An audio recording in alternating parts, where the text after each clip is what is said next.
এমনটা হবে আজকে বুঝতেই পারিনি। হঠাৎ দেখো বাজার থেকে আজকে যেহেতু রবিবার চিকেন কমন, তো চিকেনটাকে আমি মহানন্দে মাংসতে লবণ হলুদ সব মাখিয়ে নিচ্ছি। আর বরমাসও কিন্তু এখানে নানান ধরনের সমস্ত সবজি এনেছে, সেগুলোকে বেছে নিচ্ছি। আর বকবক করছে সবজি বাজারে প্রচণ্ড আগুন ধরে গেছে। যাই হোক এই সমস্ত বলে দোকানে গেল। হঠাৎই আমাকে ফোন করে বলে এক্ষুনি দোকানে আসতে হবে। আমি তো ভেবেই পেলাম না যে কিসের জন্য। তারপরে গিয়ে দেখি কিছু পুরনো দোকানে কিছু মাল ছিল আর কি, যেগুলো ওই কি বদল দিয়ে যায় সমস্ত, সেগুলো মার্কেটে নিয়ে যাওয়ার জন্য মহাজন ফোন করেছে। আজকেই নাকি কারখানায় সমস্ত মাল চলে যাবে। এই জন্য হঠাৎই ওর প্রস্তুতি ছিল না, আমাকে বলে এক্ষুনি দোকানে আসো।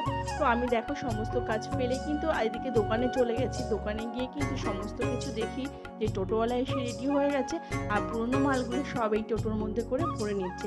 এই জন্য আমাকে হঠাৎই বর বললো যে এক্ষুনি চলে আসো, কিছুক্ষণ বাদে নয় চলে যাও আমি এলে। তো এইদিকে ও দেখো সমস্ত কিছু করেছে, আর আকাশ অন্ধকার হয়ে এসেছে।